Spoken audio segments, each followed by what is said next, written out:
So hello guys, આજે છે 4 December 2024. Please like, subscribe and share. So let's start. તો આજે આપણે ટોટલ 11 ટોપિક વિશે જોઈશું. એની અંદર ઘણા ઇમ્પોર્ટન્ટ ટોપિક્સ જેમ કે અર્બન ઇન્ફ્રાસ્ટ્રક્ચર ડેવલપમેન્ટ ફંડ, એની સાથે આપણે અગ્રતા ક્ષેત્રના ધિરાણ એટલે કે પ્રાયોરિટી સેક્ટર લેન્ડિંગ વિશે જોઈશું. ત્યારબાદ અંડર ટ્રાયલ્સની ઇલેક્ટ્રોનિક ટ્રેકિંગ, ત્યારબાદ retired sport person empowerment training, સિનબેક્સ કસરત, વઢવાણ બંદર અને બાકીના બધા ટોપિક્સ છે એને પણ આપણે એકદમ ડિટેલમાં કવર કરશું. ઓકે, તો હવે સ્ટાર્ટ કરીએ. તો આપણે સૌપ્રથમ ટોપિક છે અર્બન ઇન્ફ્રાસ્ટ્રક્ચર ડેવલપમેન્ટ ફંડ. તાજેતરમાં આવાસ અને શહેરી બાબતોના મંત્રાલયના રાજ્યમંત્રીએ લોકસભામાં માહિતી આપી હતી કે સરકારે જે છે ટાયર 2 અને ટાયર 3ના જે શહેરો છે એમાં શહેરી માળખાકીય સુવિધાઓ બનાવવા માટે અગ્રતા ક્ષેત્રના ધિરાણની અછત એટલે કે આ જે છે એક રીતે ફંડ બનાવવા માટે આનો જે છે આ જે રૂપિયા છે એનો ઉપયોગ કરવામાં આવે છે અને એ ફંડનું નામ આપવામાં આવે છે urban infrastructure development fund. Okay, હવે થોડી વારમાં તમને ખબર પડી જશે કે કેવી રીતે આ જે ક્ષેત્ર છે એમાંથી આવા ફંડમાં ટ્રાન્સફર કરવામાં આવે છે. ઓકે, હવે આપણે અર્બન ઇન્ફ્રાસ્ટ્રક્ચર ડેવલપમેન્ટ ફંડ વિશે જોઈએ. ત્યાર પહેલાં આપણે પ્રાયોરિટી સેક્ટર લેન્ડિંગ એટલે કે અગ્રતા ક્ષેત્રના ધિરાણ વિશે જોઈએ. ઓકે, તો આમાં શું હોય છે કે અલગ અલગ ક્ષેત્રો હોય છે. ઓકે, એમાં જે અલગ અલગ બેંક થઈ ગઈ જેમ કે શેડ્યુલ કમર્શિયલ બેંક થઈ ગઈ એટલે કે પબ્લિક સેક્ટરની બેંક થઈ ગઈ. ઓકે, ત્યારબાદ પ્રાઇવેટ સેક્ટરની બેંક થઈ ગઈ આપણે HDFC થઈ ગઈ, એક્સિસ બેંક થઈ ગઈ. ઓકે, તો એ પ્રાઇવેટ સેક્ટરની બેંક થઈ ગઈ. પછી કોઓપરેટિવ બેંક થઈ ગઈ. ઓકે, તો એ બધી જે અલગ અલગ બેંકો છે, રિજનલ રૂરલ બેંક થઈ ગઈ. ઓકે, તો એવી જે બધી બેંકો છે તે આવા અલગ અલગ ક્ષેત્રોમાં કયા કયા ક્ષેત્રોમાં તો કે નબળા વિભાગો છે. ઓકે, નબળા વિભાગમાં કયા કોણ કોણ આવી જાય છે તો કે અનુસૂચિત જાતિ, અનુસૂચિત જનજાતિ છે, મહિલા છે, ફિઝિકલી હેન્ડીકેપ પર્સન્સ છે, લઘુમતીઓ જે લોકો થઈ ગયા, મેન્યુઅલ સફાઈ કામદારો છે જે ગટરની સફાઈ કામ કરતા હોય. કે પછી કારીગરો થઈ ગયા, પીએમ જનધન યોજનાના ઓવરડ્રાફ્ટ્સના 10,000 સુધીના જે રૂપિયા મેળવતા હોય. ઓકે, સરકારની જે રાષ્ટ્રીય અથવા તો ગ્રામીણ અને શહેરી જે આજીવિકા મિશન યોજનાઓ છે એના લાભાર્થીઓ. ઓકે, તો આવા જે અલગ અલગ જે નબળા વિભાગો છે. ઓકે, આ લોકો છે. ઓકે, તેમને જે છે 12% જેટલું ધિરાણ આપવામાં આવે છે. ઓકે, એટલે કે કોઈ પણ બેંક હશે પ્રાઇવેટ સેક્ટરની, પબ્લિક સેક્ટરની. ઓકે, તેમને જે છે ઓછામાં ઓછું 12% જેટલું જે છે કોટા પૂરો કરવાના છે નબળા વિભાગને એટલા જે રૂપિયા છે અથવા તો લોન જે છે આપવાનું રહેશે. ઓકે, ત્યારબાદ કૃષિની વાત કરવામાં આવે છે જેમાં નાના અને મોટા ખેડૂતો હોય. ઓકે, તો એમને જે છે 8% જેટલું આપણે ધિરાણ પ્રોવાઈડ કરવામાં આવે છે. ઓકે, એટલે કે તમામ ખેડૂતો આની અંદર આવરી લેવામાં આવે છે. ઓકે, અને સીમાંત ખેડૂતો છે. ઓકે, તો સીમાંત ખેડૂતો કોને કહેવાશે તો કે 1 હેક્ટર સુધીની જે જમીનના માલિક હશે તેને કહેવાશે. અને નાના ખેડૂતો જેની પાસે 1 હેક્ટરથી 2 હેક્ટર સુધીની જે જમીન છે. ઓકે, તો તેને કહેવામાં આવશે. ઓકે, તો એમને જે છે ઓછામાં ઓછું 10% જેટલું આપણે ધિરાણ જે છે પ્રોવાઈડ કરવામાં આવશે આ બધી બેંકો દ્વારા. ઓકે, કઈ કઈ બેંકો છે એના વિશે પણ આપણે આગળ વાત કરશું. ઓકે, હવે ત્યારબાદ આવે છે સૂક્ષ્મ સાહસો થઈ ગયા, ખાદી ગ્રામ ઉદ્યોગો થઈ ગયો. કે તો આવા જે ઉદ્યોગો છે તેને પણ 7.5% જેટલું આપણે ધિરાણ આપવામાં આવશે. ઓકે, ત્યારબાદ ઉપરની શ્રેણીઓમાં જે નબળા વિભાગોને એ બધા થઈ ગયા. ઓકે, એના ઉપરાંત અન્ય શ્રેણીઓ જેમ કે નાના અને મધ્યમ ઉદ્યોગ થઈ ગયા, પ્રધાનમંત્રી આવાસ યોજના હેઠળ લાભાર્થીઓ થઈ ગયા. ઓકે, તો આવી રીતના અલગ અલગ જે આપણે શું કહીએ કે સામાજિક ઇન્ફ્રાસ્ટ્રક્ચર બનાવતા હોય, પછી નવીનીકરણ ઉર્જા પ્રોજેક્ટ્સ બનાવતા હોય. ઓકે, તો એ લોકોને પણ 2.5% જેટલા લોકોને મતલબ આ જે છે ધિરાણ આપવામાં આવશે. ઓકે, ત્યારબાદ આટલું જે ટોટલ બધું થઈને મતલબ આટલા જે ક્ષેત્રો થઈ ગયા જેને પ્રાયોરિટી સેક્ટર જે કહેવામાં આવે છે. કે પ્રાયોરિટી સેક્ટર એટલે કે અગ્રતાના ક્ષેત્રો કે આમને જે છે બીજી કોઈ બેંકો દ્વારા જે છે મોસ્ટલી આપવામાં નથી આવતો. કે પ્રિફર નથી કરવામાં આવતા લોન આપવા માટે. ઓકે, તો એમના માટે જે છે આ સ્પેસિફિક કેટેગરી બનાવી દેવામાં આવી કે તમારે જે કોઈ પણ બેંક હોય તેમને ઓછામાં ઓછું આટલા ટકા જેટલું જે છે આ લોકોને આપવાનું છે. ઓકે, એ રીતના ટોટલ બધું થઈને કોઈ પણ બેંક હશે એનું ઓછામાં ઓછું 40% હશે. ઓકે, હવે કઈ કઈ બેંકોને 40% કરતાં વધારે આપવાનું હશે તેના વિશે પણ વાત કરીએ. ઓકે, હવે જો ભારતની અનુસૂચિત જે વાણિજ્ય બેંકો છે અને 20 અથવા તો વધુ શાખાઓ ધરાવતી વિદેશી બેંકો છે એમના માટે કુલ PSL જે છે ઓછામાં ઓછું 40% હશે. ઓકે, એટલે કે આના વિશે પણ વાત કરીએ કઈ કઈ બેંક દ્વારા તો કે ભારતીય અનુસૂચિત વાણિજ્ય બેંકો એટલે કે શેડ્યુલ કમર્શિયલ બેંક થઈ ગઈ. ઓકે, અને ત્યારબાદ ભારતમાં 20 કે તેથી વધુ શાખાઓ ધરાવતી જે વિદેશી બેંકો છે. ઓકે, તો એને જે છે ટોટલ 40% જેટલું ઓછામાં ઓછું જે છે આટલા જે ક્ષેત્રો છે એમાં આપવાનું હશે. બધું થઈને ટોટલ 40% જેટલું હોવું જોઈએ. ઓકે, ત્યારબાદ 20 કરતાં ઓછી જે 20 શાખાઓ કરતાં જો ઓછી શાખાઓ પણ હશે. ઓકે, તેમ અને વિદેશી બેંકોની હશે. ઓકે, તેમને પણ ભારતમાં જે છે આ 40% જેટલું આપવામાં આવશે. ઓકે, એટલે કે પહેલાં શું હતું કે જે વિદેશી બેંકોની 20% કરતાં 20 શાખાઓ કરતાં જો ઓછી બ્રાન્ચ હોય. ઓકે, ઇન્ડિયામાં તેમને 40% જેટલું આપવાનું જરૂર નથી પડતી. ઓકે, પણ એ જે છે અત્યારે થોડા ટાઈમ પહેલાં ચેન્જ કરવામાં આવ્યું છે એટલે આ અલગ ખાનામાં દર્શાવેલું છે. ઓકે, હવે પ્રાદેશિક ગ્રામીણ બેંકો એટલે કે રિજનલ રૂરલ બેંક થઈ ગઈ. કે તો એમને જે છે 75% જેટલું પ્રાયોરિટી સેક્ટર લેન્ડિંગમાં આપવાના હોય છે પૈસા. ઓકે, એટલે કે એમના જેટલા પણ લોન જતા હશે. ઓકે, એમાંથી 75% જેટલા લોન જે છે આટલા સેક્ટરમાં આપવાના હશે. ઓકે, ટોટલ થઈને આપણે અહીંયા કેટલા 40 થાય છે પબ્લિક સેક્ટર બેંક માટે. ઓકે, એવા જ છે આપણે રિજનલ રૂરલ બેંકની વાત કરીએ. ત્યારબાદ સ્મોલ ફાઇનાન્સ બેંકની વાત થઈ ગઈ, પછી અર્બન કોઓપરેટિવ બેંક થઈ ગઈ. ઓકે, તો આ બધી બેંકો દ્વારા ટોટલ જે છે આપણે અહીંયા 40%ની જગ્યાએ અહીંયા ટોટલ 75 જેટલું આપવું જોઈએ. ઓકે, અને એમાં જરૂર નથી કે શેમાં જેટલું આપવો. ઓકે, એમાં જે છે મતલબ આ પ્રમાણે જે છે ડિસ્ટ્રીબ્યુટ કરવામાં આવેલું છે કે આ ક્ષેત્રને આટલા પ્રમાણમાં ઓછામાં ઓછું આટલું તો મળવું જ જોઈએ એ રીતે. ઓકે, તો આ રીતે જોવામાં આવે છે. ઓકે, તો આ થઈ ગયું આપણું એસએફબી થઈ ગયું, યુસીબી થઈ ગયું, કે ને ગ્રામીણ સહકારી બેંક. ઓકે, તો એના માટે એક રીતે જે છે ગામમાં જ કામ કરતી હોય છે, કે એને કારણે એના માટે કોઈ પણ પ્રકારનું અહીંયા કોટા ડિસાઇડ નથી કરવામાં આવ્યું, અને પોતાનું ઓલમોસ્ટ 100% જેટલું જે છે પીએસએલ કોટામાં આપવાનું છે. ઓકે, પીએસએલ કોટા એટલે કે priority sector landing. Okay, PSL એટલે કે અગ્રતા ક્ષેત્રના ધિરાણ. ઓકે, તો આ ઇમ્પોર્ટન્ટ બનશે. ઓકે, આગળ વાત કરીએ એના વિશે.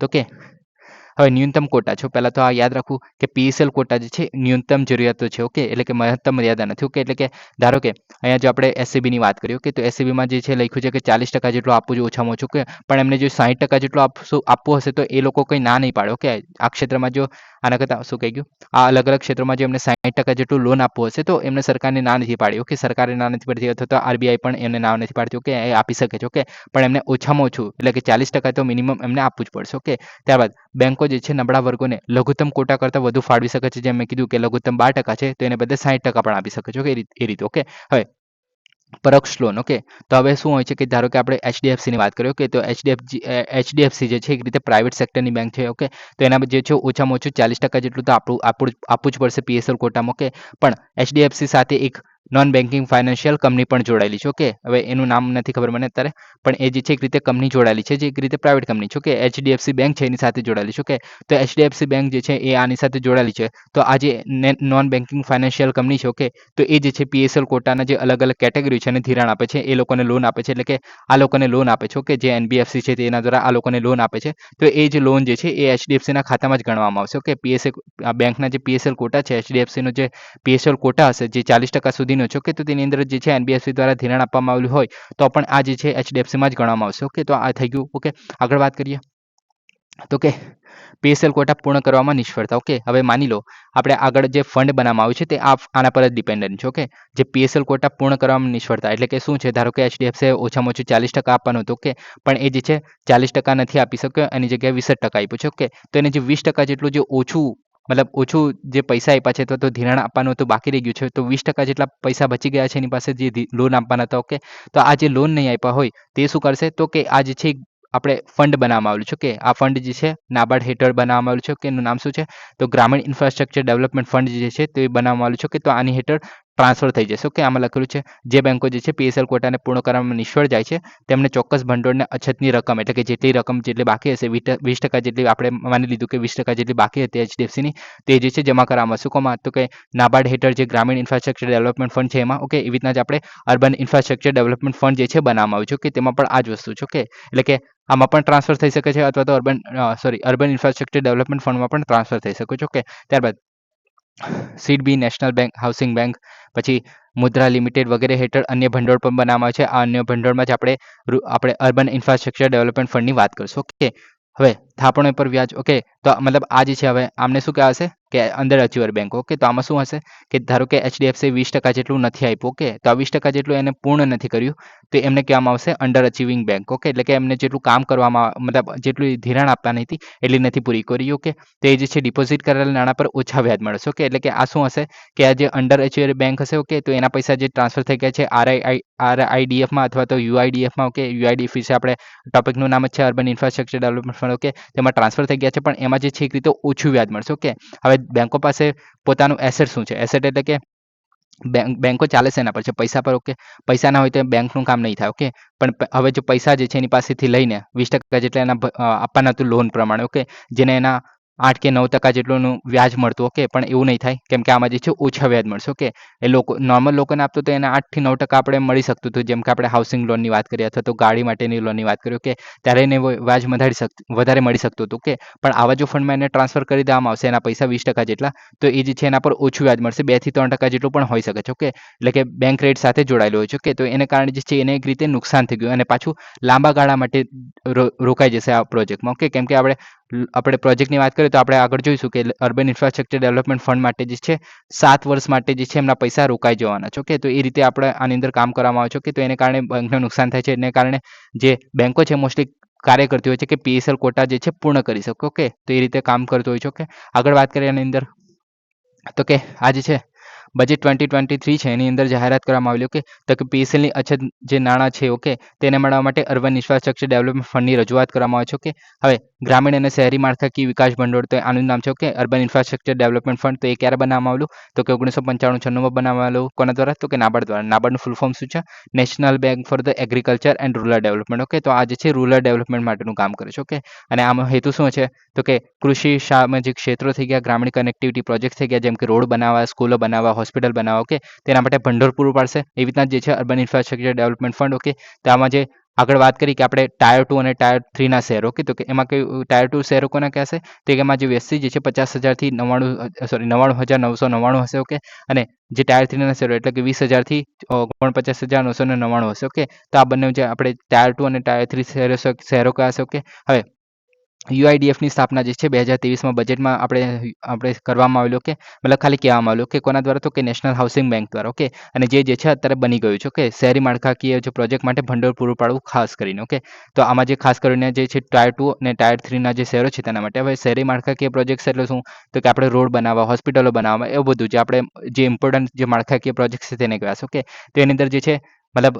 આ રીતે કામ કરવામાં આવશે ઓકે તો આ જે છે 2023ની બજેટમાં રાખવામાં આવેલું કે જાહેર કરવામાં આવેલું જે અત્યારે બની ગયું છે ઓકે અત્યારે આપણે થોડી વારમાં એને એકદમ ડિટેલમાં કવર કરીશું ઓકે હવે આના સિવાય એક પ્રાયોરિટી સેક્ટર લેન્ડિંગ સર્ટિફિકેટ્સ પણ જોવા મળે છે ઓકે જે 2016 પછી જે છે આવેલા ઓકે હવે આ શું છે તો કે ઓવર અચીવિંગ બેંક ઓકે તો આપણે આગળ જોયું કે અંડર અચીવિંગ બેંક હતી જે એચડીએફસી હતી તેને 20% જેટલું આપણે ધિરાણ જે છે પ્રોવાઈડ કરવાનું હતું અલગ અલગ ક્ષેત્રોમાં ઓકે તો એને નથી પ્રોવાઈડ કર્યું, એને આપ્યું નથી, એના કારણે એના પૈસા જે છે આ અલગ અલગ જગ્યાએ આપણે જે અલગ અલગ જગ્યા એટલે કે આરઆઈડીએફ અથવા તો યુઆઈડીએફમાં ટ્રાન્સફર થઈ જતા હતા ઓકે જો એને એવું ના કરવું હોય તો બીજું એક ઓપ્શન એની પાસે રહે છે પીએસએલસી ઓકે પીએસએલસી શું છે તો priority sector landing certificates okay તો એવા જે બેંકો છે જેને ઓવર અચીવિંગ બેંકો કહેવાશે ઓકે ઓવર અચીવિંગ બેંકો કોને કહેવાશે કે ધારો કે આપણે એસબીઆઈની વાત કરીએ તો એસબીઆઈ જે છે એ private sector bank public sector bank છે એને 40% જેટલું આપવાનું હતું પણ એને 40%ની જગ્યાએ એને 60% જેટલું આપ્યું છે ઓકે તો એમને 60% જેટલું જે આપ્યું છે ઓકે તો એ જે છે એક રીતે એને સર્ટિફિકેટ બનાવશે બાકીના 20% માટે ઓકે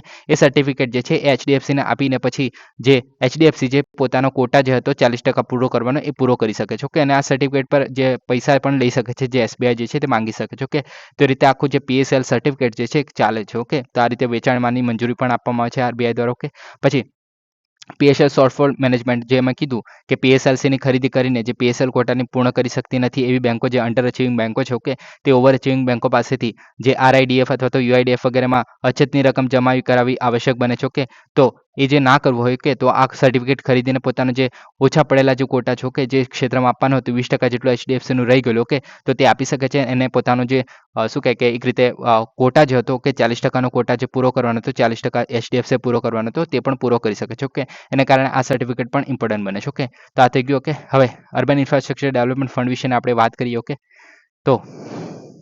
તો અર્બન ઇન્ફ્રાસ્ટ્રક્ચર ડેવલપમેન્ટ ફંડની જો આપણે વાત કરીએ તો એની સ્થાપના જે છે અગ્રતા ક્ષેત્રના ધિરાણની અછત એટલે કે પ્રાયોરિટી સેક્ટર લેન્ડિંગના જે શોર્ટફોલ છે ઓકે જે રીતના આપણે અંડર અચીવિંગ બેંક દ્વારા વાત કરી કે એચડીએફસી દ્વારા જે 20% જે બાકી રહી ગયું હતું ઓકે તો 20% જેટલો જે બાકી રહી ગયું છે ઓકે તો તેનો ઉપયોગ દ્વારા ભંડોળ પૂરું પાડવામાં આવશે કે એટલે એ જે પૈસા છે આની અંદર ટ્રાન્સફર કરવામાં આવશે કે આનું કોના દ્વારા બનાવવામાં આવે છે તો કે નેશનલ હાઉસિંગ બેંક જે છે એના દ્વારા સંચાલિત કરવામાં આવશે તો આ ઇમ્પોર્ટન્ટ બને છે ઓકે આ જે છે નેશનલ હાઉસિંગ બેંક દ્વારા સંચાલિત કરવામાં આવે છે અને જ્યારે આપણે રૂરલ ઇન્ફ્રાસ્ટ્રક્ચર ડેવલપમેન્ટ ફંડની વાત કરીએ છીએ તો એ નાબાર્ડ દ્વારા હેન્ડલ થશે ઓકે હવે આનો હેતુ શું છે તો ટાયર 2 અને ટાયર 3 શહેરો છે આપણે બંનેમાં જોયું કે શું હતું કે ટાયર 2માં જે છે 50,000 થી 99,000 સુધીના જે આપણે લોકો રહેતા હતા અને ટાયર 3માં જે છે 20,000 થી આપણે 49,000 સુધીના જે શહેરી છે ઓકે તેમાં જે છે લોકો છે ઓકે તો શહેરી ઇન્ફ્રાસ્ટ્રક્ચર બનાવવા માટે જાહેર એજન્સીઓ દ્વારા ઉપયોગમાં લેવાશે ઓકે હવે આવી રીતના મતલબ આ ભંડોળ જે છે આવા બધા માળખાગત જે વસ્તુ છે ઓકે તો એમાં બનાવવામાં આવશે કે એ વસ્તુ માટે યુઝ કરવામાં આવશે પૈસા ઓકે જાહેર અને અથવા તો રાજ્યની એજન્સીઓ છે મ્યુનિસિપલ કોર્પોરેશનો થઈ ગયા શહેરની સ્થાનિક સંસ્થાઓ થઈ ગઈ ઓકે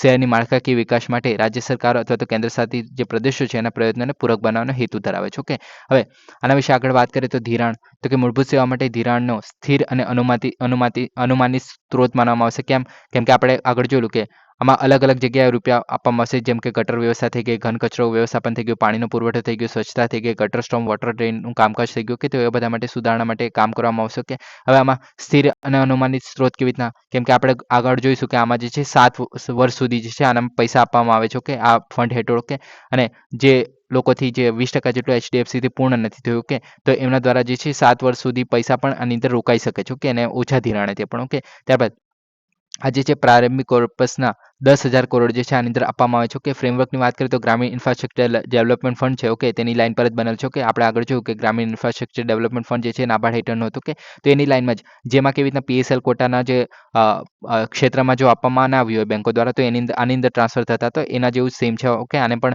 જે PSL કોટાના જે પૈસા જો છે પૂરા ના કરવામાં આવે અલગ અલગ ક્ષેત્રોમાં જો બેંકો દ્વારા ના આપવામાં આવી ધિરાણ તો એના જે ધિરાણના જે પૈસા છે ઓકે તો અલગ અલગ જે આ બે ફંડ બનાવવામાં આવે છે કે ગ્રામીણ ઇન્ફ્રાસ્ટ્રક્ચર ડેવલપમેન્ટ ફંડ અને અર્બન ઇન્ફ્રાસ્ટ્રક્ચર ડેવલપમેન્ટ ફંડ તો એ બંનેની અંદર ટ્રાન્સફર થઈ જશે ઓકે હવે રાજ્યને 15માં નાણાં પંચની જે અનુદાન અને હાલની જે યોજનાઓમાંથી સંશોધનોનો લાભ લેવા માટે પ્રોત્સાહિત કરવામાં આવશે કે પછી UIDF જે એક્સેસ કરતી વખતે યોગ્ય વપરાશકર્તા શુલ્ક અપનાવવા માટે પણ પ્રોત્સાહન છે ઓકે આ બધું યાદ રાખવાની જરૂર નથી ઓકે ખાલી આ ઇમ્પોર્ટન્ટ બનશે કે કેવી રીતના ફંડ કામ કરે છે ઓકે ત્યારબાદ કવરેજની વાત કરીએ તો 459 જેટલા ટાયર 2 ના શહેરો છે અને 580 જેટલા ટાયર 3 ના શહેરો જે છે આવરી લેવામાં આવે છે આની અંદર ઓકે UIDF લોનની વાત કરીએ તો બેંક દર -1.5% જેટલું રાખવામાં આવ્યું છે કે તો તમે સમજી શકો છો કે બેંક દર જે છે -1.5% જેટલો રાખવામાં આવ્યો છે કે ચૂકવણીની વાત કરીએ તો મુદ્દલ ડ્રોની તારીખથી 7 વર્ષની અંદર 5 સમાન વાર્ષિક સપ્તાહમાં ચૂકવવા પાત્ર છે કે એટલે કે આમાં શું છે તો કે 7 વર્ષ જેટલું ટોટલ જે છે આમાં રૂપિયા આપવામાં આવશે એટલે કે હવે જો બેંકો પાસેથી આપણે શું થઈ ગયું હતું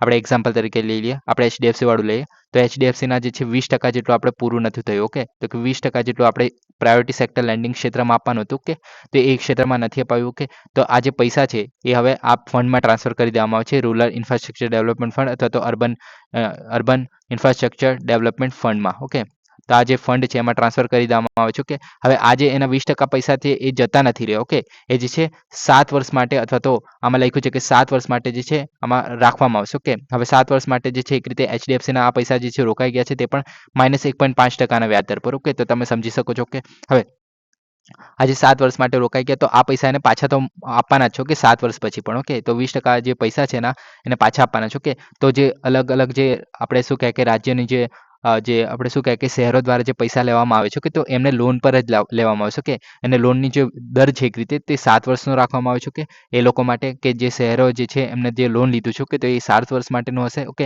અને સમાન વાર્ષિક હપ્તામાં હશે ઓકે અને વાર્ષિક હપ્તામાં જે છે 2 વર્ષનું મોરેટોરિયમ સમયગાળો પણ છે ઓકે એટલે કે 2 વર્ષ સુધી જો કોઈ પણ લોન ના ભરે કોઈ સ્થિતિ આવી ગઈ કોઈ શહેરને કોઈ નુકસાન થઈ ગયું કે તો 2 વર્ષ સુધી કોઈ પણ પ્રકારનું જો આપણે હપ્તો ના ભરી શકીએ જે શહેર છે તો એને જે છે 2 વર્ષનું મોરેટોરિયમ પણ સમયગાળો આપવામાં છે એટલે 2 વર્ષ સુધી ના ભરે તો પણ એ ચાલે ઓકે પણ વ્યાજ જે છે ત્રિમાસિક ધોરણે ભરવામાં આવશે કે દર 3 મહિને જે છે હપ્તા કપાશે ઓકે શહેર પાસેથી ઓકે તો આ રીતે આખું જે ચાલવાનું છે ઓકે તો આ થઈ ગયું આપણું અર્બન ઇન્ફ્રાસ્ટ્રક્ચર ડેવલપમેન્ટ ફંડ અને rural infrastructure development fund plus priority sector landing okay તો આટલો ઇમ્પોર્ટન્ટ ટોપિક હતો એને કારણે જ પહેલો રાખ્યો છે ઓકે તો આ થઈ ગયું ઓકે હવે નેક્સ્ટ ટોપિકની વાત કરીએ હવે નેક્સ્ટ ટોપિક છે અંડર ટ્રાયલની ઇલેક્ટ્રોનિક ટ્રેકિંગ તો કોર્ટની શરતોનું પાલન સુનિશ્ચિત કરીને વ્યક્તિગત સ્વતંત્રતાની જાળવણી કરતી વખતે ભીડને દૂર કરવાના ઉકેલ તરીકે ઓકે હવે ભીડને કઈ જગ્યાએથી દૂર કરવાનું છે તો કે જેલમાં જે વધારે પડતી જે ભીડ થઈ ગઈ છે ઓકે તો તેની ઓછી કરવા દૂર કરવાના ઉકેલ તરીકે અંડર ટ્રાયલ્સના ઇલેક્ટ્રોનિક ટ્રેકિંગની શોધ કરવામાં આવી રહી છે ઓકે હવે અંડર ટ્રાયલ્સ શું છે આની અંદર તો કે એવા લોકો કે જેના જે છે અત્યારે મતલબ કોઈ ગુના જે છે સાબિત નથી થયા ઓકે અદાલતમાં જે છે કેસ ચાલી રહ્યા છે ઓકે પણ એમના પર કોઈ પણ પ્રકારનો જો ગુનો જે છે એમને કર્યો છે કે નથી કર્યો તે સાબિત નથી કર્યું ઓકે સાબિત નથી થયું ઓકે અદાલત દ્વારા ઓકે તો તેમને અંડર ટ્રાયલ્સ કહેવામાં આવશે ઓકે તો આ થઈ ગયું ઓકે હવે આના વિશે વાત કરીએ તો કે ભારતમાં અંડર ટ્રાયલ્સની સ્થિતિની શું વાત કરીએ સૌથી પહેલાં તો કે જેલની જે વસ્તી છે એના 75.8% ઓકે એટલે કે 5,73,220માંથી 4,34,302 જેટલા લોકો જે છે અંડર ટ્રાયલ્સ ઓકે એટલે કે એના પર કોઈ પણ પ્રકારનો ગુનો જે છે હજુ સાબિત નથી થયો ઓકે એ પોતાનો જે કેસ જે છે ચાલી રહ્યો છે ઓકે તો 75.8% જેટલા લોકો જે છે અંડર ટ્રાયલ્સ છે તો તમે સમજી શકો છો કેટલી મોટી સંખ્યા છે ઓકે ત્યારબાદ 76.33% જેટલા જો લોકો છે મહિલાઓ જે છે એ આપણે અંડર ટ્રાયલ્સ ઓકે તો તમે સમજી શકો છો કે ટોટલ એટલે આપણે 75.8% જેટલા લોકો એટલે તમે સમજી શકો કેટલી મોટી સંખ્યા કહી શકો ઓકે કે 5,73,220માંથી 4,34,302 ઓકે એટલે કે ઓલમોસ્ટ 1.5 લાખ જેટલા જે લોકો છે એના સિવાય બાકીના બધા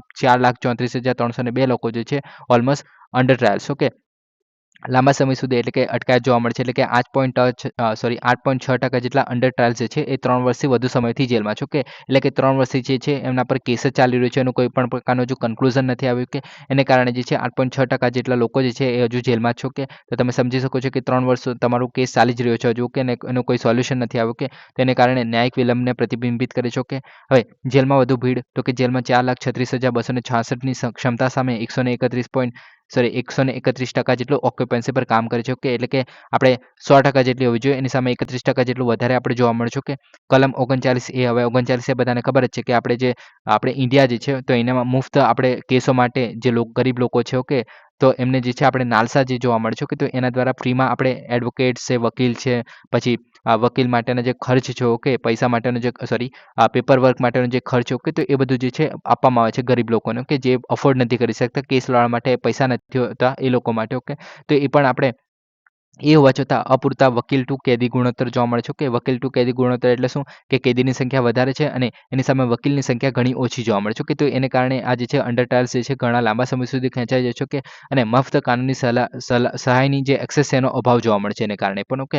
હવે આગળ આના વિશે વાત કરીએ તો કે ભારતમાં અંડર ટ્રાયલ સંબંધિત કાયદાઓ પણ જોવા મળે છે. જેમ કે ભારતીય ન્યાય સંહિતાની કલમ 479 છે તેની અંદર શું છે તો કે પ્રથમ વખત કોઈ અપરાધી હોય. ઓકે. એટલે કે કોઈ પણ વ્યક્તિ છે. ઓકે. એને પહેલી વખત ક્રાઇમ કર્યું છે, કોઈ અપરાધ કર્યો છે. ઓકે.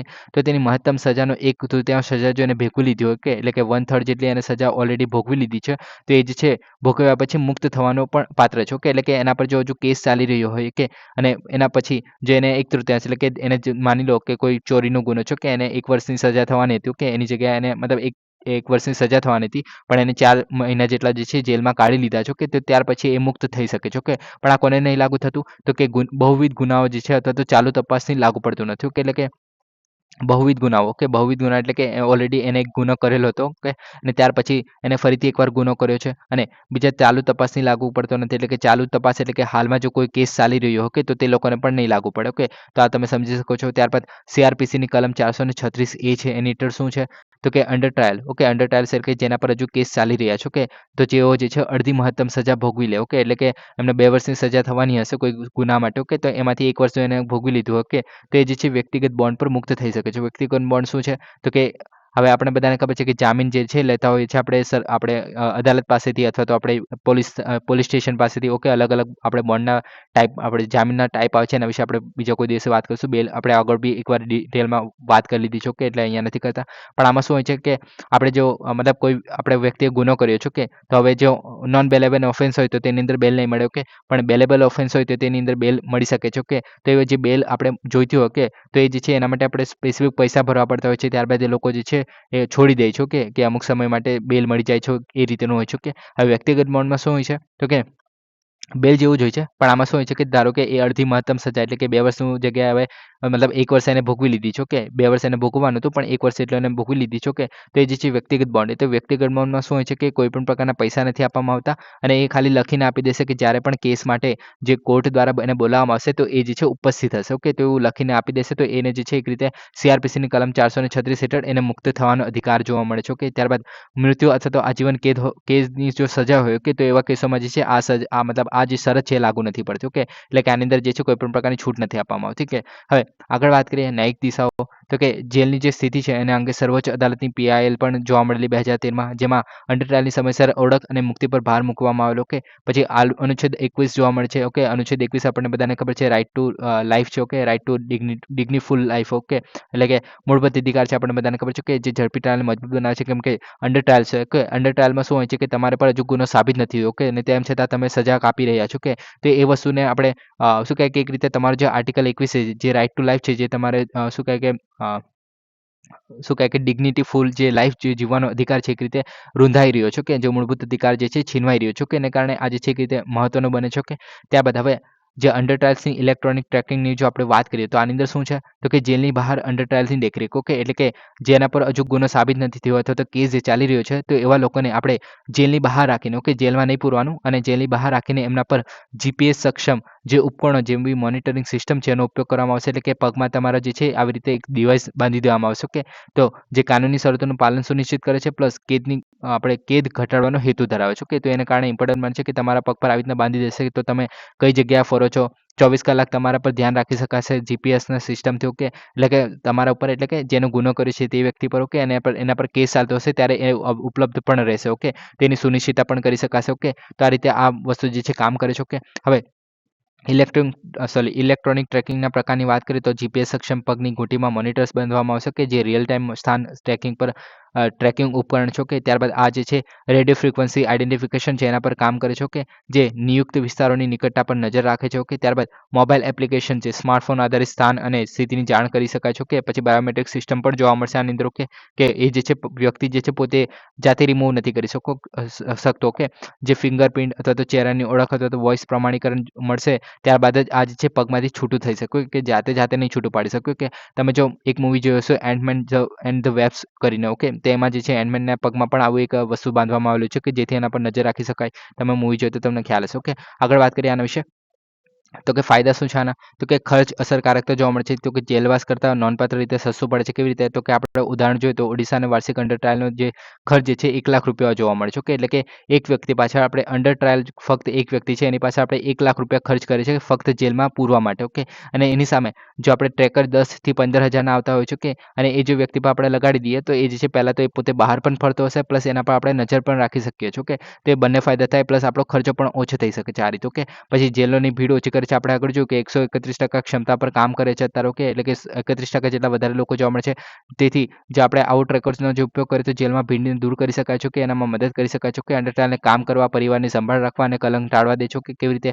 તો કે આપણે બહાર હશે તો એ પોતાનું કામ પણ કરી શકશો. કે જેલમાં તો કામ નહીં કરે. ઓકે, ત્યારબાદ પરિવારને સંભાળ પણ રાખી શકશો. કે પરિવાર સાથે જશે એને કારણે. ઓકે, અને કલંકને ટાળવા દે છે. કે જેલમાં કોઈ વ્યક્તિ પુરાઈ ગયો. ઓકે, તો એને તમને ખબર જ હશે કે બહાર આવ્યા પછી કોઈ વેલ્યુ નથી કરતું લોકોને. ઓકે, તો એ રીતનું જે આપણે કલંક ટાબુ લાગી જાય છે કોઈ વ્યક્તિ પર. ઓકે, એનો ગુનો નથી કરે તેમ છતાં પણ લોકો એને ઊંધી નજરથી જોતા હોય છે અમુક વાર. ઓકે, તો એવો જે કલંક લાગી જાય છે તેને આપણે ટાળી શકીએ છીએ. કે અદાલતોની વધુ ખાતરી સાથે જામીન પણ આપી શકે છે એક રીતે. ઓકે, કે મતલબ જ્યારે પણ બોલાવવામાં આવશે જામીન આપ્યા પછી પણ એ જો ભાગી નહીં જાય પ્લસ એના પર આપણે નજર રાખી શકશું ભાગી નહીં જાય એના કારણે. ઓકે, ત્યારબાદ મર્યાદાઓ છે આની થોડી ઘણી. કેમ કે ગોપનીયતાની ચિંતા આપણે તો ઇન્ડિયામાંની વાત કરીએ તો ડેટા સુરક્ષાના વિશે આપણા પ્રશ્નો ઊભા થાય છે. આપણે કેમ કે આપણે ઇન્ડિયાની વાત કરીએ તો આધારના ડેટા પણ અમુકવાર ચોરી થતા જોવા મળ્યા છે પાસ્ટમાં. ઓકે, સુપ્રીમ કોર્ટે 2023માં જે આક્રમક જામીન શરતો પણ ફગાવી દીધેલી એને કારણે. ઓકે, ત્યારબાદ જે સામાજિક કલંક જોવા મળે છે એક રીતે. કેમ? તો કે પગની ઘૂંટી, એટલે કે આપણે પગમાં જો આવી કોઈ ઉપકરણ બાંધી દઈએ કોઈ વ્યક્તિને. ઓકે, અને લોકો જે છે જોઈ જાય. ઓકે, તો એ રીતે એને ભેદભાવની નજરથી જોશે અથવા તો અલગતાના નજરથી જોશે કે ભાઈ આને કોઈ ગુનો કર્યો હશે એને કારણે જેના પગમાં આવું કંઈ બાંધેલું છે. ઓકે,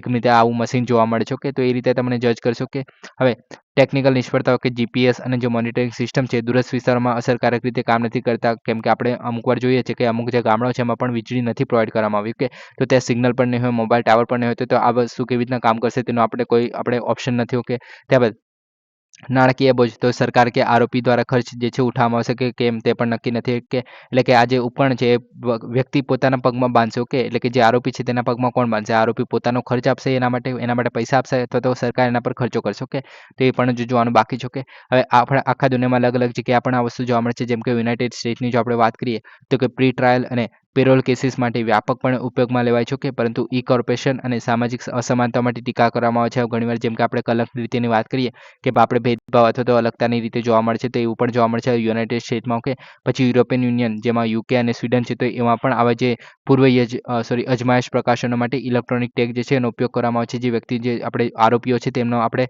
એક રીતે ટ્રેક કરવા માટે. ઓકે, તો આપણે યુનાઇટેડ સ્ટેટમાં જોવા જ મળે છે એક રીતે. તો ઓકે, યુકે અને સ્વીડનમાં પણ જોવા મળે છે. ઓકે, તો હવે નેક્સ્ટ ટોપિકની વાત કરીએ. એમ્પાવરમેન્ટ ટ્રેનિંગ જે પ્રોગ્રામ જે છે એ શરૂ કર્યો હતો. ઓકે, હવે આપણે પ્રોગ્રામની વાત કરીએ તો કે આ જે છે યુવા બાબતો અને રમત મંત્રાલય છે એમના દ્વારા શરૂ કરવામાં આવે છે. ઓકે, આનો ઉદ્દેશ્ય શું છે? તો કે અનુરૂપ શિક્ષણ, ઇન્ટર્નશીપ, કૌશલ્ય વૃદ્ધિ દ્વારા જે નિવૃત્ત ખેલાડીઓ જે છે એમના માટે કારકિર્દી વિકાસની સુવિધા આપે છે. ઓકે, એટલે કે આની અંદર શું કરવામાં આવશે કે જે જૂના રિટાયર્ડ પર્સન્સ છે, જે આપણે સ્પોર્ટ પર્સન્સ. ઓકે, તો તે લોકોને હવે જે નવા આવનારા જે ખેલાડીઓ છે કે તેમને ટ્રેન કરવા માટે ઇન્ટર્નશીપ તરીકે, કૌશલ્ય વૃદ્ધિ તરીકે. ઓકે, તો એમને જે છે એક રીતે અનુરૂપ શિક્ષણ આપવામાં આવશે. ઓકે, પાત્રતાની વાત કરીએ તો કે 20 થી 50 વર્ષની વયની જે નિવૃત્ત રમતવીરો છે આની અંદર પાત્ર ગણવામાં આવશે. કે સ્પોર્ટ ફેડરેશન અથવા તો મંત્રાલય દ્વારા માન્યતા પ્રાપ્ત જે આંતરરાષ્ટ્રીય, રાષ્ટ્રીય અથવા તો રાજ્ય સ્તરની જે ઇવેન્ટમાં કોઈ પણ પ્રકારની એમને વિજેતા થયા હોય અથવા તો સહભાગીઓ હોય. ઓકે, તો તે લોકોને આની અંદર પાત્ર ગણવામાં આવશે. ઓકે, ત્યારબાદ વિશેષતાઓની વાત કરીએ તો 16 વિશેષ અભ્યાસક્રમો ઓફર કરે છે, જેની અંદર strength and conditioning trainers, sport person nutritionist,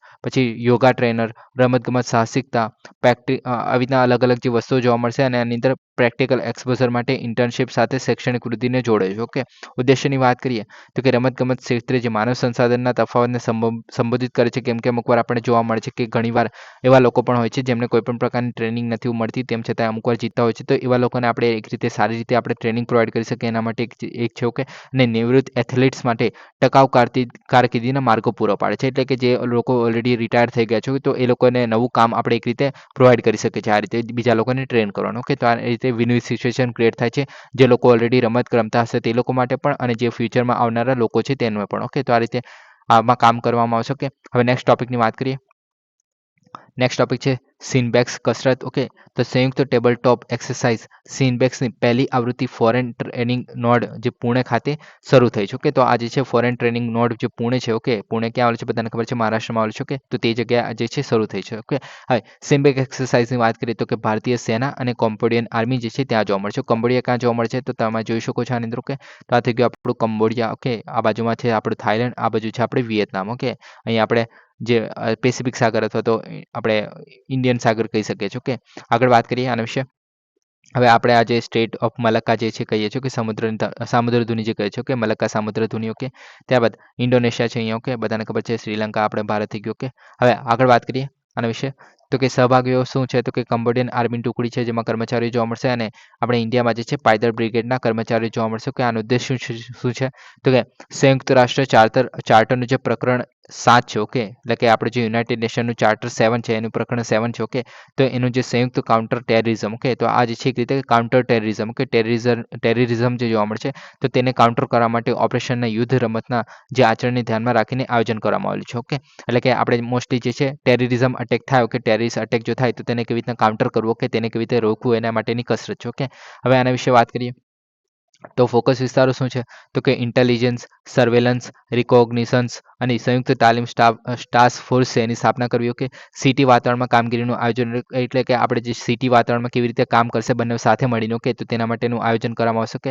સેના પર ચર્ચાઓ તો કે માહિતી કામગીરી છે, સાયબર સુયુદ્ધ થઈ ગયા, હાઇબ્રિડ યુદ્ધ થઈ ગયા, લોજિસ્ટિક અને અકસ્માત વ્યવસ્થાપન છે અને માનવતા વાદી જે સહાય અને આપત્તિ રાહત કે ડિઝાસ્ટર મેનેજમેન્ટ જે આપણે કહીએ છીએ disaster relief. Okay, HDR. Okay, તે જે છે એમાંની અંદર કામગીરી કરવામાં આવશે. ઓકે, તો આ થઈ ગયું. ઓકે, ત્યારબાદ તબક્કાઓની વાત કરીએ તો આની અંદર 3 તબક્કા જોવા મળશે, જેમાં યુનાઇટેડ નેશનનું જે આપણે પીસ કીપિંગ મિશન છે એમાં સિટી ઓપરેશન જોવા મળશે. ઓકે, તબક્કા પહેલામાં. ઓકે, બીજા તબક્કામાં શું છે તો કે ટેબલ ટોપ એક્સરસાઇઝનું અનાવરણ કરવામાં આવશે. કે ત્યારબાદ તબક્કા 3માં શું છે તો કે યોજનાનું અંતિમ અને સારાંશ થીમ આધારિત હશે.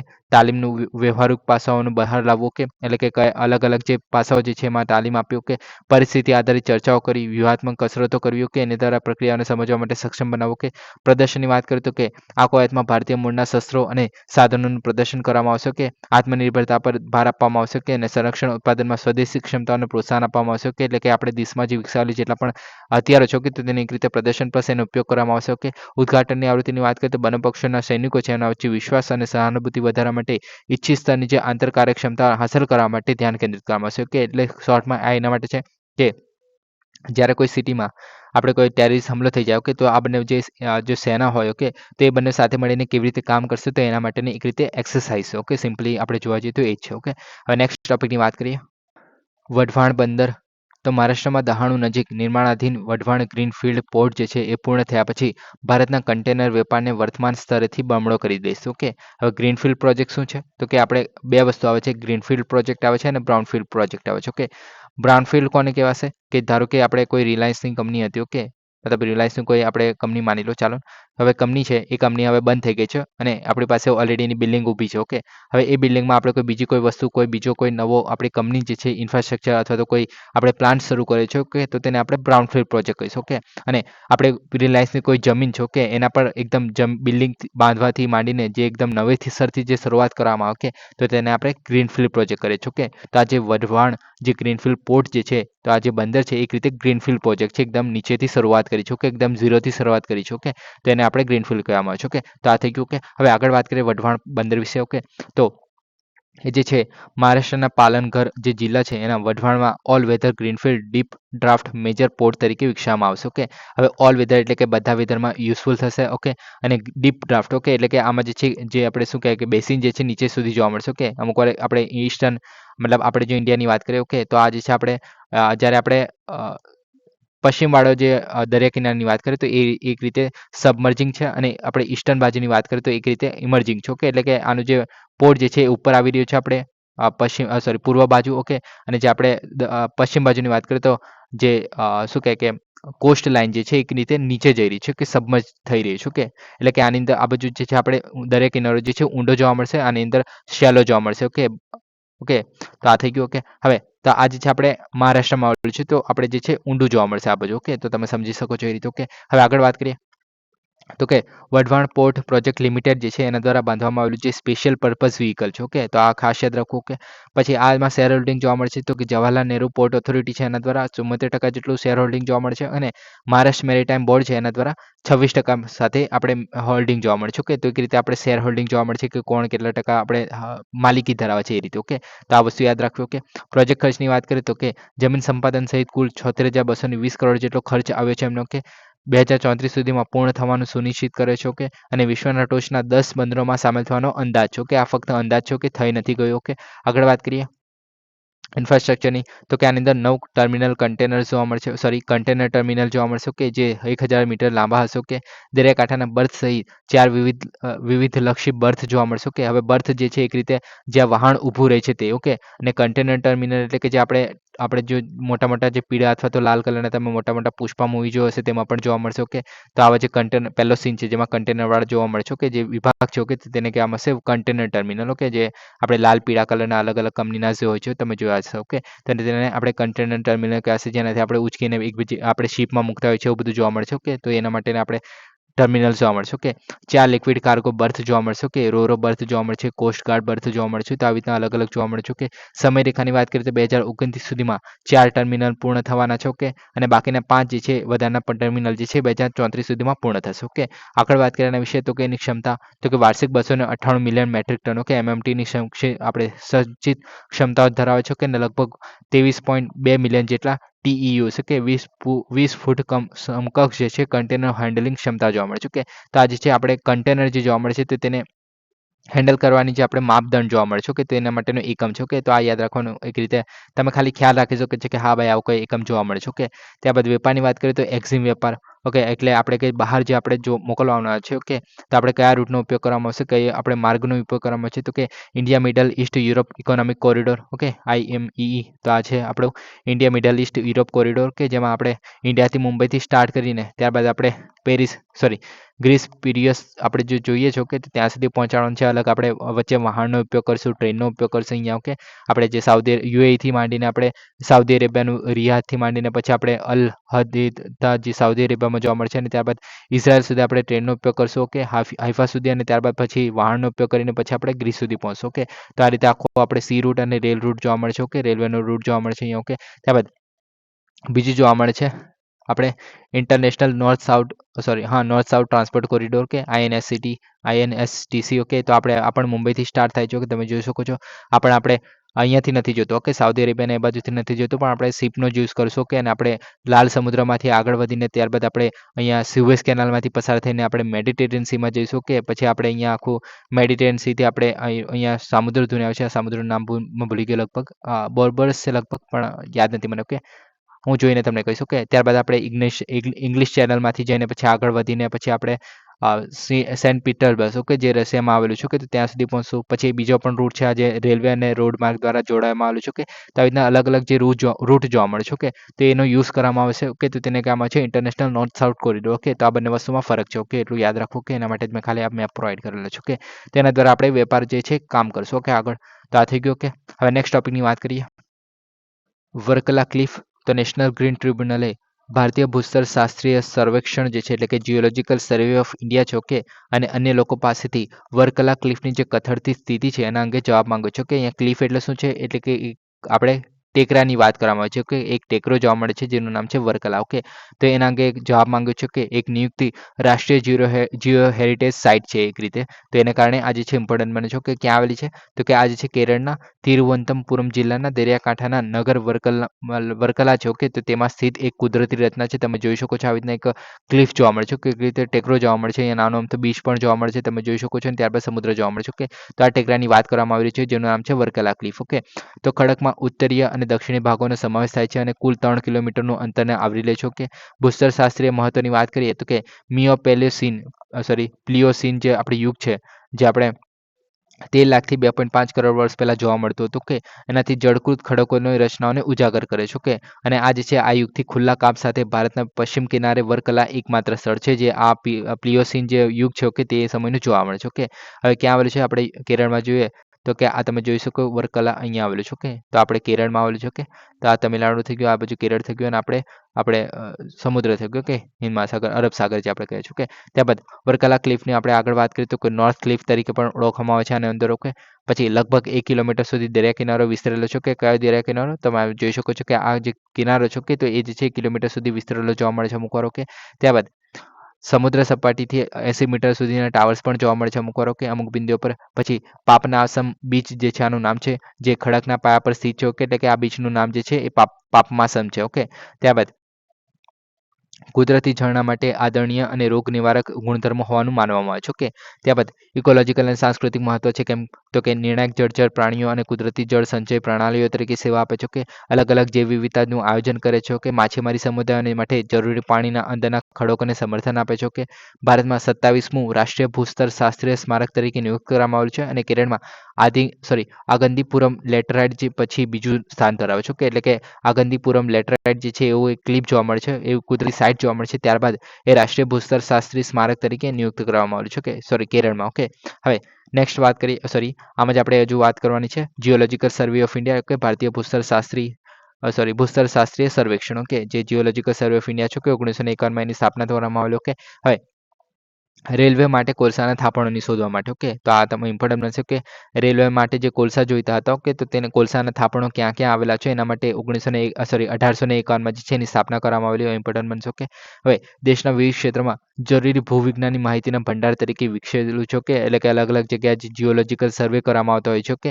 તો તે પણ આના દ્વારા કરવામાં આવે છે. કે નીતિ નિર્માણથી માંડીને વ્યાપારી, સામાજિક, આર્થિક જરૂરિયાતો માટે ઉદ્દેશ્ય, નિષ્પક્ષ અને અદ્યતન ભૂસ્તરશાસ્ત્રીય કુશળતા અને ભૂવૈજ્ઞાનિક માહિતી પ્રદાન કરે છે. ઓકે, એટલે કે જેટલી પણ આપણે જમીન રિલેટેડની ડિટેલ્સ છે. ઓકે, તે આમની પાસે મળી શકે છે. ઓકે, કોલકાતામાં આનું મુખ્ય મથક આવેલું છે. ઓકે, લખનઉ, જયપુર, નાગપુર, હૈદરાબાદ, શિલોંગ, કોલકાતામાં આવેલી 6 પ્રાદેશિક કચેરીઓ પણ જોવા મળે છે. ઓકે, આપણા આવો સેમ ક્વેશ્ચન જે છે આપણે નેશનલ ગ્રીન ટ્રિબ્યુનલ છે એના માટે પૂછાઈ ગયો છે. ઓકે, તો આના માટે પણ પૂછાઈ શકે છે. તો એને કારણે આ તમારે યાદ રાખવાનું કે કઈ કઈ જગ્યાના જે શું કહે કે પ્રાદેશિક કચેરીઓ આવેલી છે. ઓકે, મુખ્ય મથક જે છે કોલકાતામાં આવેલું છે. ઓકે, ત્યારબાદ દરેક રાજ્યમાં એકમ છે. ઓકે, પછી ખાણ મંત્રાલય સાથે જોડાયેલી ઓફિસ છે આની. ઓકે, તો આ જે છે ખાણ મંત્રાલય સાથે જોડાયેલું છે. ઓકે, તો આ ઇમ્પોર્ટન્ટ બનશે. ઓકે, હવે નેક્સ્ટ ટોપિકની વાત કરીએ, સૌર તોફાન. તો કે વૈજ્ઞાનિકોએ 664 થી 663 BCની આસપાસ પૃથ્વી પર ત્રાટકેલા વિશાળ સૌર વાવાઝોડાના પુરાવા શોધી કાઢ્યા છે. ઓકે, હવે સૌર તોફાનની વાત કરીએ તો સૌર તોફાન શું છે પહેલા તો સૌર તોફાન એ સૂર્ય દ્વારા સૂર્યમંડળમાં કણો, ઉર્જા, ચુંબકીય ક્ષેત્રો અને સામગ્રી જે છે એનો અચાનક વિસ્ફોટ થાય છે તેને કહેવામાં આવે છે. ઓકે, તો આમાં જે સૂરજમાંથી એક રીતે સૂરજના જે કણો થઈ ગયા, એની ઉર્જા થઈ ગઈ, ચુંબકીય ક્ષેત્રો થઈ ગયા. ઓકે, અને સામગ્રી થઈ ગઈ, તો એનો જે છે મારો કરવામાં આવતો હોય છે સૂરજ દ્વારા, તો તેને કહેવામાં આવે છે સૌર તોફાન. ઓકે, હવે એ કેવી રીતના બને છે? ઓકે, એનું કારણ શું છે? તો કે પહેલા તો આપણે ગંઠાયેલું ચુંબકીય ક્ષેત્ર. ઓકે, તો કે જે આપણો સૂરજ છે. ઓકે, તો તેનું વિષુવવૃત્ત જોવા મળશે, એ ધ્રુવો કરતાં વધારે ઝડપથી ફરતો હશે. આપણે પૃથ્વીની પણ વાત કરીએ તો કે તો પૃથ્વીમાં પણ જે ધ્રુવો છે એના કરતાં જે વિષુવવૃત્ત છે વધારે ઝડપથી ગતિ કરી રહ્યો હશે. ઓકે, તે આપણે સૂરજમાં પણ જોવા મળશે. તો એને કારણે જે સૂર્યની જે ચુંબકીય ક્ષેત્રો છે એ પરિભ્રમણને કારણે વળી જાય છે. ઓકે, તો મતલબ જે તમે જોયું હશે સૂરજને, તો સૂરજમાં જે છે આવી રીતના શું કહે કે એક રીતે વલયો જોવા મળતા હશે, જે આપણે સૂર્યના વાતાવરણમાંથી મતલબ સૂર્યમાંથી નીકળશે, વાતાવરણમાં જશે અને પાછા સૂરજમાં આવી જતા હોય છે. ઓકે, તો એવું જોવા મળતું હોય છે. ઓકે, પણ જ્યારે એ ફટાફટ ગતિ કરતો હોય છે, ઓકે, તો એ ટ્વિસ્ટ થઈ જાય છે. ટ્વિસ્ટ થઈ જાય છે એટલે કે એ રીતે ફંગોળાઈ પણ જાય છે, સંકોચાય છે અમુક વાર, પછી ખેંચાય પણ છે અમુક વાર. ઓકે, તો એને કારણે શું થાય છે કે અમુક વાર એ જે છે પુનઃજોડાણ કરે છે, તો મોટી માત્રામાં જે છે ઉર્જા જે છે મુક્ત થાય છે. ઓકે, એ જે ઉર્જા મુક્ત કરે છે તેને આપણે સૌર તોફાન તરીકે ઓળખવામાં આવે છે. ઓકે, હવે આમાં શું જોવા મળે છે આગળ, તો કે સૌર જ્વાળા. ઓકે, તો પ્રકાશનો તેજસ્વી ફ્લેશ જોવા મળે છે. ઓકે,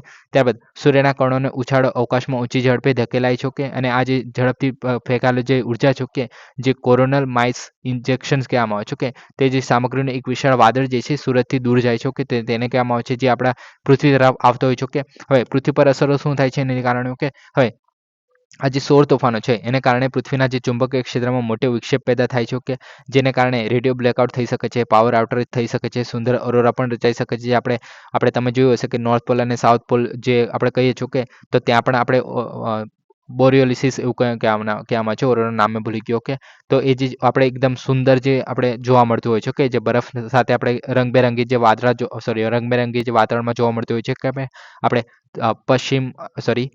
ઉત્તર ધ્રુવ અને દક્ષિણ ધ્રુવ છે પૃથ્વીનો. કે ત્યાં જોવા મળતું હોય છે મોસ્ટ. ઓકે, હવે આ તોફાનો જે છે પૃથ્વી પર કોઈ સીધું નુકસાન નથી પહોંચાડતા. કેમ કે આપણું જે પૃથ્વીનું વાતાવરણ છે, ઓકે, પ્લસ ચુંબકીય ક્ષેત્ર છે, એ વાતાવરણ આપણને સૌથી ખરાબ અસરોથી સુરક્ષિત રાખે છે એને કારણે. ઓકે, તો આ થઈ ગયું. ઓકે, હવે નેક્સ્ટ ટોપિકની વાત કરીએ. RS-28 સરમથ.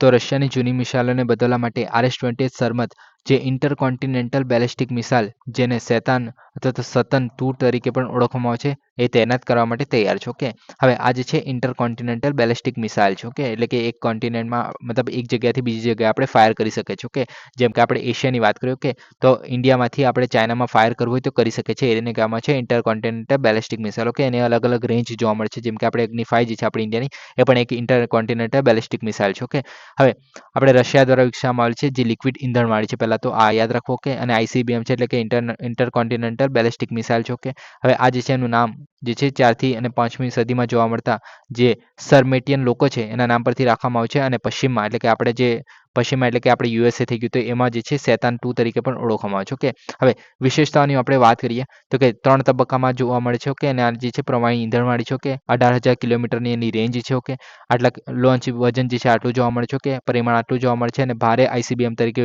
વર્ગીકૃત કરવામાં આવેલ છે. ઓકે, એટલે કે ભારે તરીકે વર્ગીકૃત કરવામાં આવે છે. ઓકે, હવે પેલોડની વાત કરીએ તો આ જે છે પેલોડ એટલે કે એ જે છે અલગ અલગ જે હથિયારો લઈ જઈ શકે છે. હથિયાર ઇન ધ સેન્સ કે ન્યુક્લિયર વસ્તુ થઈ ગયા અથવા તો કોઈ પ્રોપર અણુ બોમ્બ થઈ ગયો. ઓકે, તો એ બધું આપણે લઈ જવાની ક્ષમતા ધરાવે છે. તો એ જે છે 10 ટન જેટલું પેલોડ જે છે વહન કરી શકે છે. પછી વોરહેડ વિકલ્પો જેમાં અલગ અલગ પેલોડ હોઈ શકે છે. 10 ભારે પરમાણુ હથિયારો થઈ ગયા, 16 નાના વોરહેડ્સ થઈ ગયા, વોરહેડ અને કાઉન્ટર મેઝર્સનું સંયોજન અને હાઇપરસોનિક બુસ્ટ ગ્લાઇડ વાહનો, તો આ બધું લઈ જઈ શકે છે. ઓકે, ડિઝાઇનની વાત કરીએ તો કે એન્ટી મિસાઇલ સંરક્ષણ ચોરી. ઓકે, એટલે ટૂંકા પ્રારંભિક બુસ્ટ તબક્કો જોવા મળે છે. એટલે કે ફટાફટ જે છે એને બુસ્ટ કરી શકાય છે એક રીતે.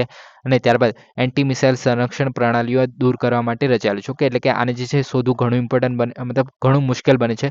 સર્વેલન્સ સિસ્ટમને તેને ટ્રેક કરવા માટે એક રીતે સાંકડી બારી આપે છે. કે એક રીતે મતલબ આને જે છે શોધવું ઘણું શું કહે કે મુશ્કેલ બને છે. એને કારણે આને મારી નાખવું, મતલબ આ મિસાઇલ જો છોડી દીધી હોય તો એને આપણે બીજી મિસાઇલો દ્વારા એને હમલો કરીને, મતલબ સામેવાળું જે સિસ્ટમ હશે એ હમલો કરીને એને ટ્રેક કરે અને ત્યારબાદ હમલો કરે, તેવું ઘણું મુશ્કેલ બની જાય છે. ઓકે, તો એને કારણે આ જે મિસાઇલ છે જે ઘણી ઇમ્પોર્ટન્ટ બને છે. ઓકે, આ થઈ ગયું. ઓકે, હવે નેક્સ્ટ ટોપિકની આપણે વાત કરીએ. Madhav national park.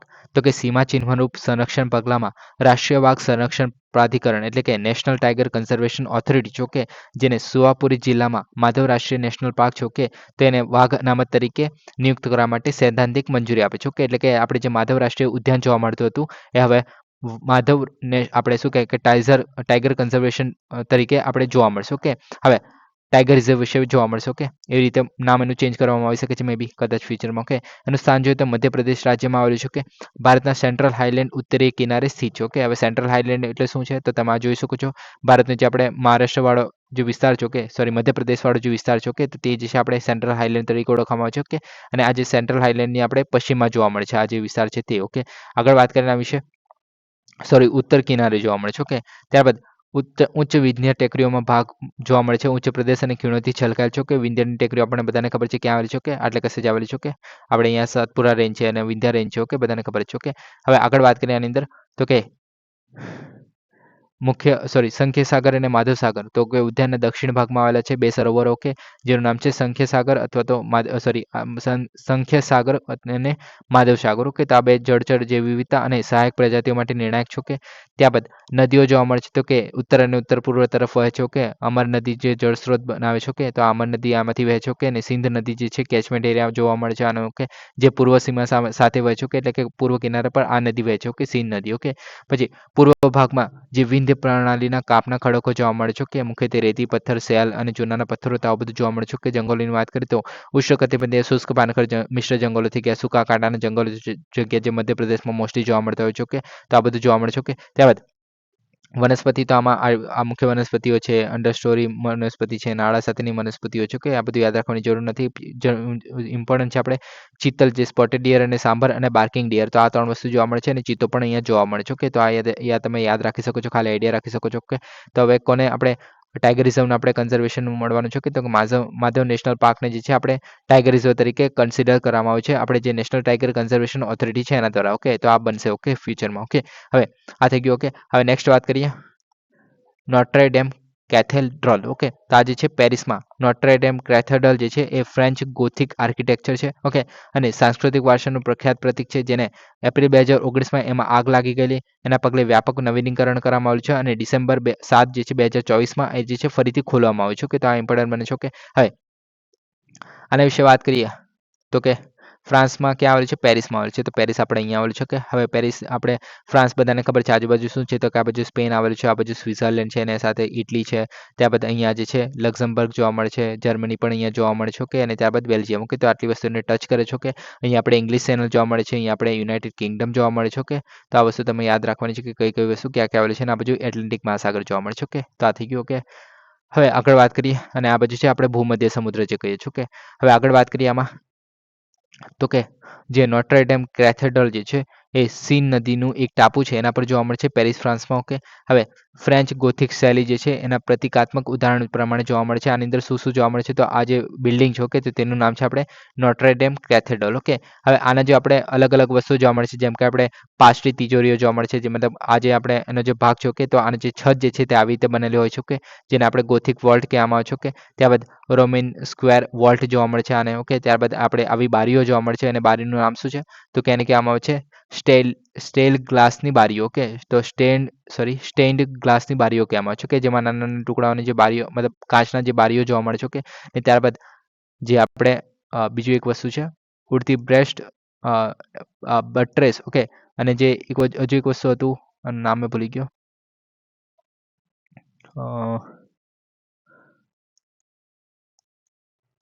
હા, આ જે ગાર્ગોયલ્સ, ઓકે. હા, તો આ જે ગાર્ગોયલ્સ જે છે એ પણ જોવા મળે છે. તો તમે બેટમેન કે એવા બધા મૂવીઝમાં જોયું હશે કે આવા જે સ્કલ્પચર્સ જોવા મળે છે, ઓકે. તેનું નામ છે ગાર્ગોયલ્સ, ઓકે. તો એ જે છે જોવા મળે છે ગાર્ગોયલ્સ, ઓકે. હવે ઐતિહાસિક મહત્વની વાત કરીએ તો બાંધકામને 1166માં એનું શરૂ થયું હતું અને 1260 સુધી એ જે પૂર્ણ કરવામાં આવેલું, ઓકે. 1804માં જે સમ્રાટ તરીકે નેપોલિયન I જે છે એનો રાજ્યાભિષેક જે છે અહીંયા કરવામાં આવેલો, ઓકે. કાંટાનો પવિત્ર તાજ અને ઈસુના વધ સ્તંભ તરીકેના અવશેષો જે છે આની અંદર જોવા મળે છે અમુક વાર, ઓકે. મતલબ જોવા મળે છે શોર્ટમાં, ઓકે. ત્યારબાદ સાંસ્કૃતિક મહત્વની વાત કરીએ તો વિક્ટર હ્યુગોના the hunchback of the Notre Dame settings, okay. અને સાહિત્ય અને ફિલ્મમાં વિશ્વભરમાં ઉજવવામાં આવે છે, ઓકે. અમુક વાર એટલે કે ઘણી વખત મૂવીઝમાં પણ જે છે આ જગ્યા જોવા બતાવવામાં આવે છે, ઓકે. ત્યારબાદ નેક્સ્ટ આપણે વાત કરીએ, નેક્સ્ટ ટોપિક છે આપણે સંભલ મસ્જિદ, ઓકે.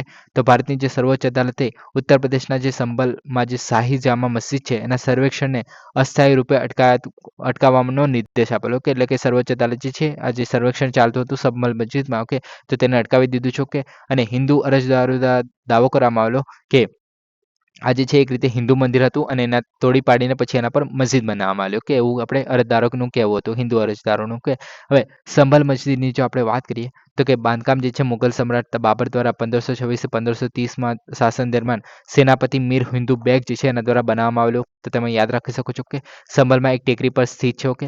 ગુંબજ સાથે ચોરસ મિહરાબ હોલ છે, ઓકે. એટલે કે હોલ સાથે એ જે છે કમાનોથી ઘેરાયેલું છે, એટલે કે 4 કમાન મોસ્ટલી જોવા મળતી હોય છે, ઓકે. અહીંયા આપણે 2 જોઈ શકીએ છીએ, એક અને 2, ઓકે. હવે બુધોન મસ્જિદ છે એની જેમ જ આ પથ્થરની ચણતર અને પ્લાસ્ટરમાંથી બાંધવામાં આવ્યું છે, કે 17મી સદીમાં જહાંગીર અને શાહજહાંના શાસન દરમિયાન પણ એનો જીર્ણોદ્ધાર કરવામાં આવેલો, ઓકે. હવે આગળ વાત કરીએ તો સાંસ્કૃતિક માન્યતાઓ કે સ્થાનિક હિન્દુ પરંપરા દાવો કરે છે કે આજે છે એક રીતે વિષ્ણુ મંદિરનો અવશેષો જોવા મળે છે ત્યાંની અંદર. ઓકે, અને આજે છે વિષ્ણુના 10મા અવતાર કલ્કી સાથે જોડાયેલો હોવાનું માનવામાં આવે છે. ઓકે, હવે કેટલાક વિદ્વાનો જે છે બાબર દ્વારા ફેરફારો સાથે અગાઉ તુગલક યુગની ઉત્પત્તિની સૂચવે છે. ઓકે, તો આ થઈ ગયું આપણું સંભર મસ્જિદ. ઓકે, સંભલ મસ્જિદ. ઓકે, સો ગાઈઝ આજ માટે આટલું જ છે. Please subscribe, like and share. Thank you for listening. જય હિન્દ, વંદે માતરમ.